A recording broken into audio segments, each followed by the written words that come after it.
maksudnya alasannya kenapa bisa sampai dikatakan haram. haram Iya. atau seperti itu. Jadi itu sebenarnya tuh bank itu tidak halal.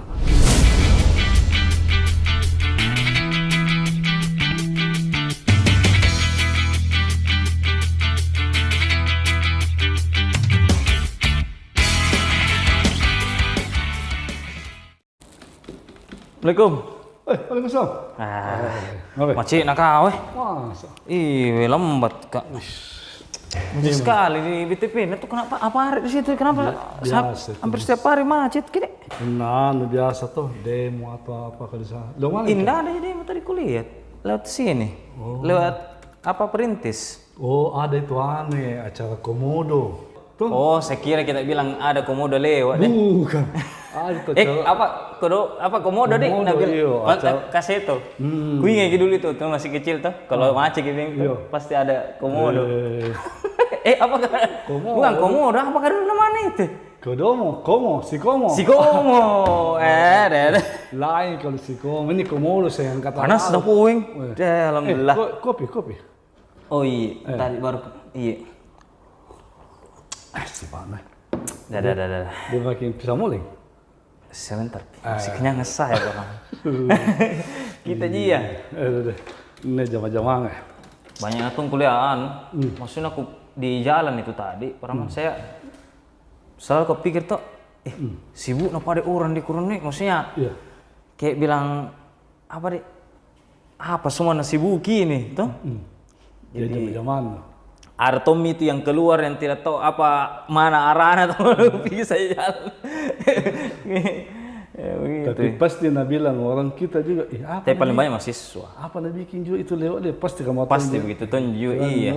Tapi bicara pendidikan ini Pak Rahman, kayak tuh. Maksudnya kalau menurut tak ini tuh, Iya. itu pendidikan bisa menjamin keberhasilannya orang atau bagaimana? Kalau menurut tak iya Pak Rahman. Kalau pendidikan itu memang dua. Apa itu? Ada memang sama pendidikan. Iya, ada memang pendidikan itu saing buku jadi teori nak baca. Iya. Ada tuh pendidikan namanya pendidikan keahlian, skill tuh. Oh begitu deh. Iya, jadi Teknis begitu apakah? Iya, jadi maksudnya kalau cuma teori saja nampak tidak bisa keterampilan prakteknya percuma jadi ke pendidikan tuh. Iya, jadi memang keahlian, keterampilan anak tahu. Tapi itu saya bilang maksudnya karena yang saya lihat tuh kayak ada beberapa juga kayak temanku begitu. Ada sarjana sampai S2 lagi ya Pak Rahman. Iya. Maksudnya dia tidak Iya. pas selesai itu kan ujung-ujung bro ada lowongan kah? Saya zaman-zaman nunggu ya. Begitu saya bilang besar tinggi kuliahin begini tuh. Iya. Maksudnya aku pikir di situ saya bilang berarti ini pendidikan tidak bisa menjamin orang bisa mendapatkan lapangan kerja. Atau apakah memang di Indonesia ini lapangan kerja itu susah sekali? Nah banyak orang tinggi nilainya di kuliah, di sekolahnya, tinggi IPK-nya, tidak zaman-zaman. Tidak dapat pekerjaan tuh. Karena memang artinya pendidikan nampak tidak disertai keahlian. Sesatuan dicari pekerjaan. Tapi ada juga orang kuliah tidak ada sekolah, ada yang tamatan SMA, ada bahkan SD. Saya bilang sana rumah ternyata dia karena mungkin ahli itu dia pelajari semua, dia skillnya di istilahnya tuh tanpa di luar dari bangku sekolah. Alhamdulillah bisa berhasil. Dia mempekerjakan orang-orang yang bersekolah, orang yang punya sekolah. Tinggi sekolah. Padahal dia tidak ada sekolah.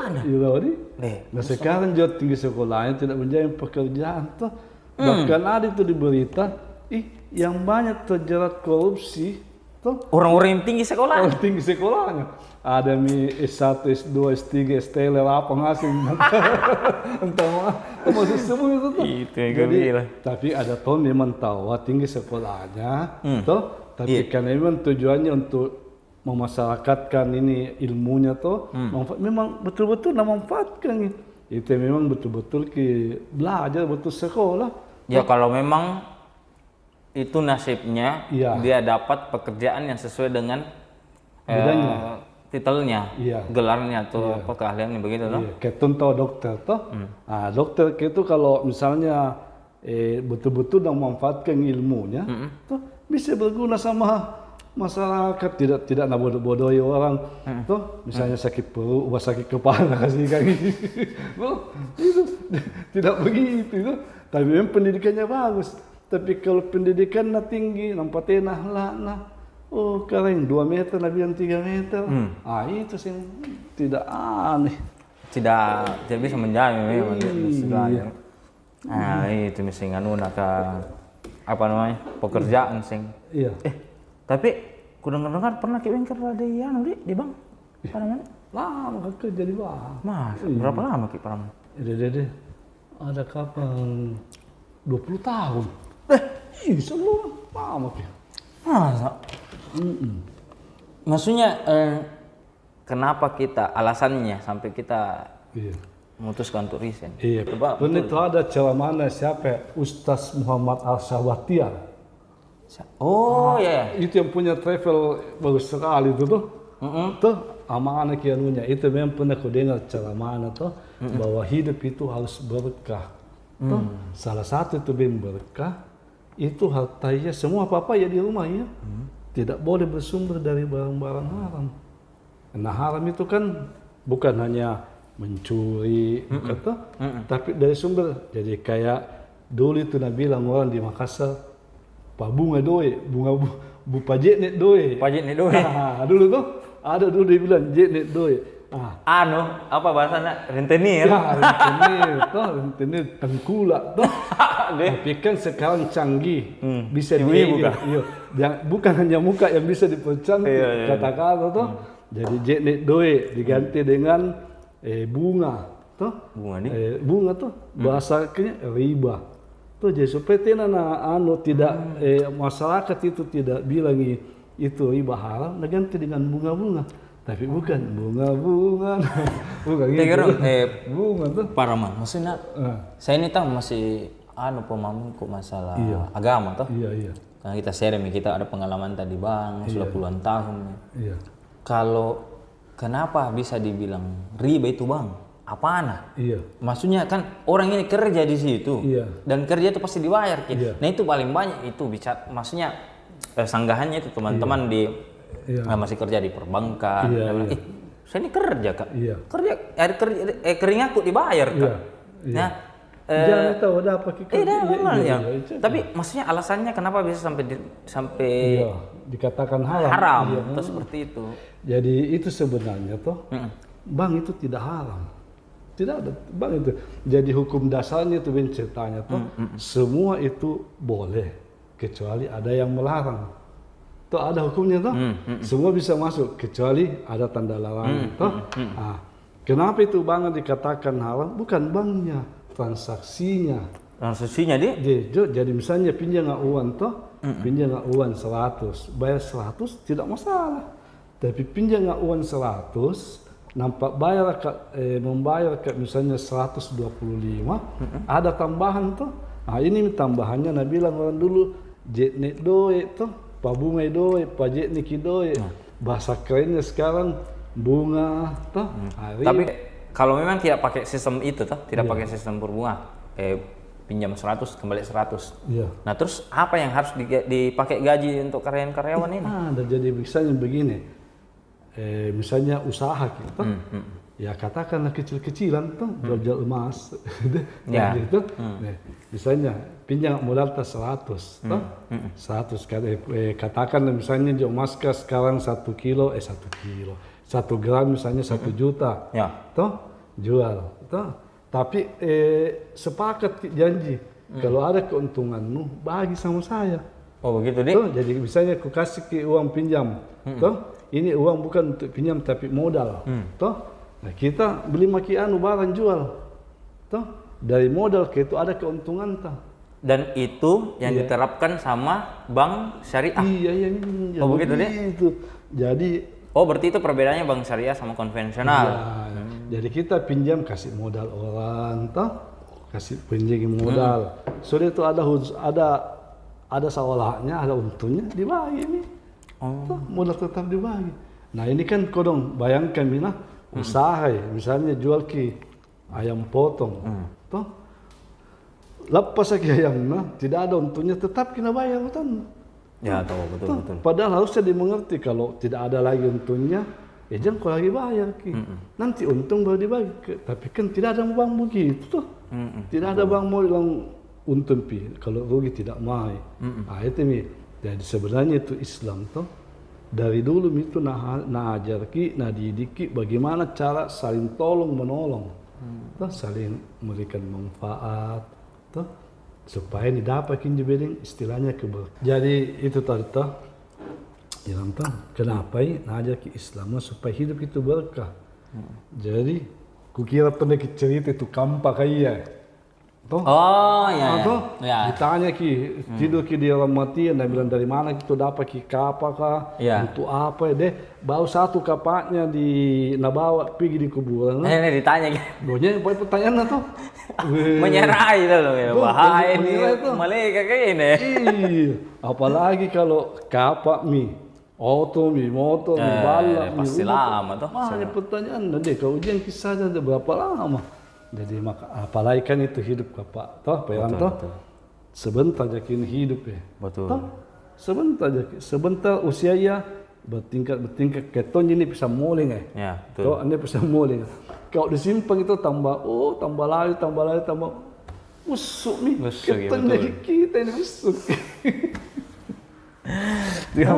Jadi maksudnya waktu perjalanan hijrah tak kemarin tuh sampai kita resign tuh, itu kan resign harus memulai pasti dari nol lagi Pak Rahman. Maksudnya bagaimana itu ada ndak kisah-kisah menarik tak pastinya setelah kita resign dari bank? Maksudnya banyak. Apa sih? Oh ini ndak akan kulupa ini. Tuh ini waktu saya resign dari bank. Itu dulu Pak Yanto dulu waktu kerja yang namanya bank tuh. Memang banyak uang. Nabi bilang orang banyak uang toh. Tapi kenapa itu kayak tidak tinggal ki? Tidak tinggal ki itu uang, datok kemana? Toh baru itu hari hampir gitu setiap bulan anakku masuk rumah sakit. Toh hampir jadi gantian nih. Kakaknya sakit, adiknya sakit. Sebentar bulan depan lagi ganti sakit. Jadi lari ke sana aja doang kan? Pikir kata ini kapan dia tidak berkah. Tuh tidak berkahnya apa-apa iya. Oh mulai dari situ, Miki berpikir kayaknya ini, atau mungkin ada yang sampaikan ke kita. Ada sesuatu yang Tidak ada masih ada sampaikan kita ada ceramah atau apa, tidak ada. Tidak ji, tapi memang itu hari itu selalu kau bangun tengah malam tuh. Saat bangun tengah malam, pikir kenapa ini saat tengah malam pasti ada maunya Allah Taala ini kasih bangun tuh. Mulai di situ sembahyang mata lagi. Akhirnya kuliah ke situ ketenangan tuh dan semua berpikir sesaku ini kerja di bank tuh pergi ke pagi pulang malam nampak begini aku dapat pasti ini kalau mati ya pertanyaan ada Jaina tuh pasti kita kembali ke situ tadi iya betul apa bertanggung jawaban tuh bayangkan itu setiap apa yang kita dapat dari harta yang haram kasih makan yang neta tuh itu kayak api neraka deh. Pak Ram, coba saya ingat tuh, tidak ada pitu neneta yang hidup sampai 100 tahun. Tidak ada pi. Betul. Tuh 90 tahun, 80 tahun lah tidak ada. Tuh artinya berpikir begitu. Pasti kalau setiap hari sekarang mungkin tuh kayak saya sekarang masih 32. Tuh kita mungkin masih 27 lah tuh. Tuh pasti ini kan umur bertambah tuh 35, 37, 40, 50. Dan pasti akhirnya ujungnya mati. Dan itu jadi mati ini pintu awal masuknya perjalanan hidup. Betul. Tuh jadi masuk di kubur ditanya ki. Tuh, jadi kalau siksa di kubur, siksa terus. Tidak ada hentinya. Bayangkan kami Pak, di malam hari yang gelap, nasipi ke tanah, gelap sekali. Ada di situ ular-ular, bayangkan siksanya itu terhenti. Belum belatung apa. Dan itu dirasakan sampai dengan hari kiamat. Kapan kiamat? Nenek itu yang Nenek itu yang ratusan tahun yang meninggal, yang sekarang tinggal tidak kelihatan tulangnya, masih menunggu. Sama kita nanti. masuk di kubur menunggu. Tapi kalau nyaman kita bagus ki panggaukan, bagus ki amal, enak tuh dirasa sampai menunggu. Jadi sekarang ini bagaimana kita rasakan setelah kita keluar dari? Alhamdulillah setelah kerja di luar tuh, ya walaupun perasaan atau maksudnya perasaan tak yang dari mungkinkah kalau karakter atau apa berubah juga begitu? Berubah jadi kayak anak-anakku. Alhamdulillah mudah-mudahan ini jadi wasilah sama kita semua atau pembelajaran bahwa anak-anakku tidak pernah masuk rumah sakit lah. Alhamdulillah. Sakit ki, ya paling dikasih kopi atau teh panas, mari. Karena Allah kan melihat toh, dia tidak akan memberikan ujian melebihi kemampuan kita. Toh, tidak bisa. Jadi pasti anak-anak kalau ngeliat kalau gue kasih kini penyakit, tidak mampu itu. Iya, dulu Allah itu maha tahu apa yang kebutuhan. Dulu itu suka kisah karena andalan bukan sama Allah, sama asuransi. Betul. Toh, jangan biar media ada asuransiku. Toh, ada gajiku. Jadi dulu itu harapannya kita bukan sama Allah, ada gajiku, berharap sama Allah. Betul. Sekarang tidak, semua sama Allah. Saya kira kita jawab penonton jadi bang. Saya dulu. Begitu Tommy mantan pemain juga. Maksudnya ada Tommy kisah-kisah dulu tuh artis gitu. Itu ada di YouTube ya. Kalau itu masa lalu. Apalagi cewek gagana tong Kalimantan. Iya. Cuma saya tertarik sama tadi kisah-kisah atau ternyata dari kisah-kisah dari teman-teman semua yang saya dengar. Memang semua banyak kayak skenario-nya memang Allah maksudnya salah satunya saya juga begitu tuh kayak beberapa tapi maksudnya kayak skenario-nya Allah kasih kau lari ke sini kok itu kapan bilang takdir itu kapan saya bilang jadi waktu setelah resign saya cerita sedikit maksudnya setelah saya resign itu di bank memang 0 rupiah tapi memang bisa cukup di kampung orang jual kak bubur. Itu pun tak tumpah poin bubur kak malik kering. Tak tumpah itu bubur kak Parama. Pak jual bubur kak. Baru tak tumpah di mana? Di depan kantorku. Wih, nasi pakuan. Nalikin itu teman-teman gitu. Ya itu misalnya di situ belajar Nah setelah dari situ saya ikhtiar terus ya Allah angkat derajatku Parama. Masya Allah. Wih, sampai tuh temanku dulu bilang sampai bilang aku ingat sekali kata-kataan tolong kau bodoh kau atau konyol kau kenapa kau mau resign sih tahu mau makan anak istri ini tapi resign sekarang berubah kata-kata bilang mau gue jadi kayak kau itu saya bilang jadi Allah ganti begitu cepat tapi memang itu saya bilang memang itu kalau untuk ketika kita meninggalkan sesuatu karena Allah Allah akan menggantikan lebih baik. Jadi memang intinya memang keberkahan hidup yang mau dicari toh. Iya betul. Jadi harus memang betul-betul berjuang bukan untuk hidup sekarang tapi untuk hidup selanjutnya. Toh? Tambah kopi nih bang. Tahu sih? Tahu sih. Sampai kelan juga para mandi. Iya, ku kumpul gerongan tugas kali. Iya netponya. Iya bah. Ada bonus itu nih nanti. Sini bah. Sini bebek. Apalagi tuh bukan jadi di bank ini ada mesin bonus. Baru begini bonus sih. Naik karun ribu sekali. Terus rumah sekarang? Iya. Assalamualaikum. Salam.